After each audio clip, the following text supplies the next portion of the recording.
The day my daughter-in-law handed me eviction papers, she was wearing a $2,000 designer dress paid for by my son's dwindling credit.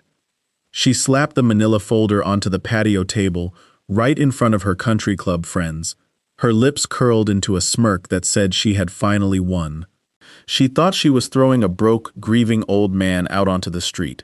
She thought she held all the cards. What Chloe didn't know, what my own son didn't even know, was that she wasn't evicting a freeloader. She was trying to evict her landlord. And by handing me that piece of paper, she had just given me the legal right to take everything from her. My name is Arthur. I'm 72 years old, and this is the story of how I let my entitled daughter-in-law dig her own grave, and how I happily pushed her into it. To understand how we got to that patio, you have to understand my late wife, Helen. Helen and I worked hard our entire lives. I ran a regional logistics company, and she was a brilliant accountant. We lived well below our means. No flashy cars, no luxury vacations, just smart investments and quiet savings. When Helen passed away 3 years ago, my world stopped spinning. The large, empty house we shared became a museum of ghosts. I needed to downsize, but more importantly, I wanted to be closer to my only son, David. David is a good kid, but he has a fatal flaw. He is a people pleaser of the highest order.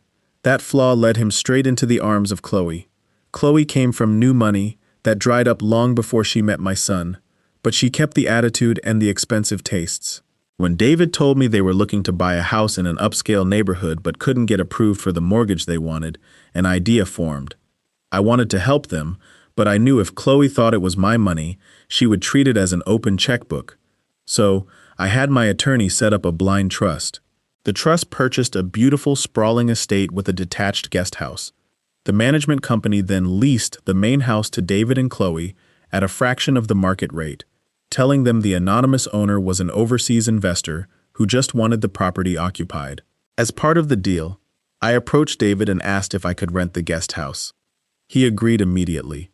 Chloe, on the other hand, was furious, but she couldn't argue with the suspiciously cheap rent on $1 million estate. So, I moved into the guest house. I paid my own utilities, kept my head down, and watched. It didn't take long for the claws to come out. Within 6 months, Chloe began acting as if she owned the entire estate, and I was a rat that had infested her garden. In Azir, she started small. She would park her oversized SUV directly in front of my walkway, forcing me to walk through the muddy grass with my bad knee.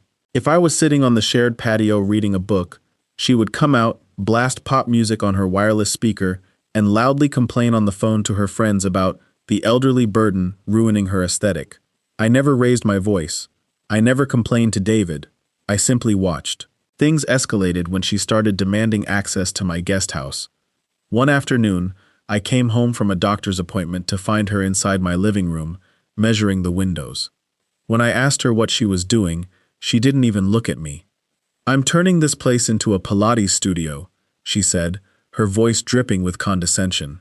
"You're going to have to find an assisted living facility, Arthur. You're depressing my guests, and frankly, you can't afford to live in a zip code like this, on whatever pathetic pension you're drawing." I looked at David, who was hovering in the doorway, staring at his shoes. "Is this true, son?" I asked.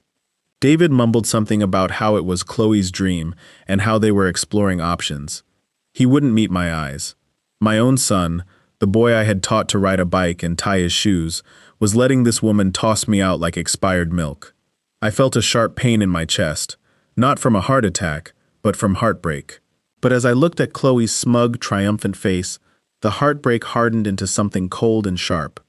"I have a lease," I reminded her quietly. She laughed. A high, grating sound. "A month-to-month lease, Arthur. And I've already spoken to the management company. They love me. We're excellent tenants. They'll do whatever I ask." I nodded slowly. "I see." I didn't tell her that the management company reported directly to my lawyer, or that her rent checks were deposited into an account with my name on it. I just packed away my books and waited for her next move. I knew she couldn't resist making a spectacle of it. And I was right.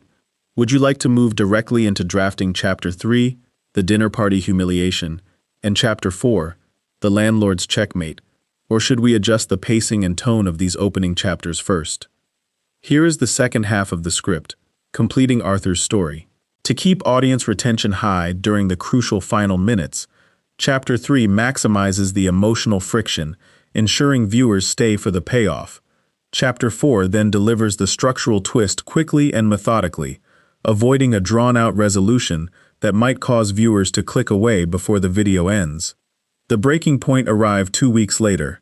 Chloe decided to host a lavish garden party to celebrate her newly formed wellness brand, a company that, as far as I could tell, consisted entirely of her drinking expensive smoothies on camera. She invited a dozen of her high society friends, women who wore sunglasses over their heads and spoke loudly about their tennis instructors.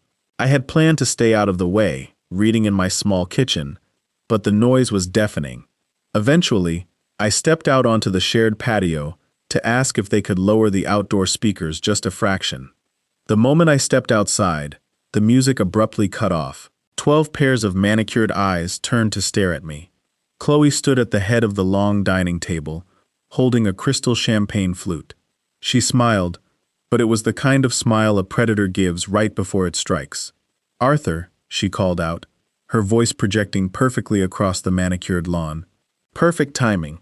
We were just talking about you." She walked over to her designer handbag and pulled out a crisp manila envelope. She marched across the patio and shoved it into my chest. I reflexively caught it. "What is this?" I asked, keeping my voice level. "It's a 30-day notice to vacate," Chloe announced, ensuring her audience didn't miss a single word. "I had my attorney draft it, and the property management company signed off on it this morning. We are reclaiming the guest house for my studio. You need to be out by the 1st of the month." A few of her friends actually giggled. My son, David, was standing by the grill. He had the tongs in his hand, his knuckles white, staring at the burning charcoal. He didn't say a word. He didn't even look up. "Chloe, you do not have the authority to do this," I said quietly, offering him one last chance to intervene. "David?" David finally looked up, his face flushed red. "Dad, maybe it's for the best. There's a nice assisted living spot in the next town over. We'll help you pack." That was it. The final nail in the coffin. My son had completely surrendered his spine to this monster. I looked at the eviction notice. It was real. The property manager, assuming Chloe was speaking for the family and unaware of my true identity, had rubber-stamped her request to terminate the month-to-month sublease.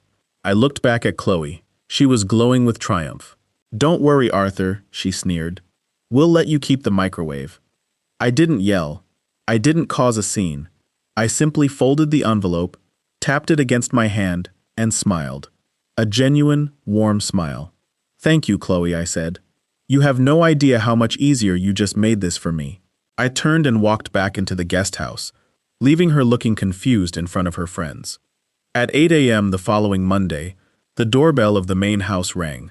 Chloe opened it, wrapped in a silk robe, a scowl immediately forming on her face when she saw me standing there. But the scowl faltered when she noticed the 2 men flanking me.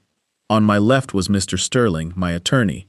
On my right was Mr. Vance, the head of the property management company. "What is this?" Chloe snapped. "David is at work, and you're supposed to be packing, Arthur. May we come in?" Mr. Sterling asked, his tone clipped and professional. Before she could object, we stepped into the grand foyer.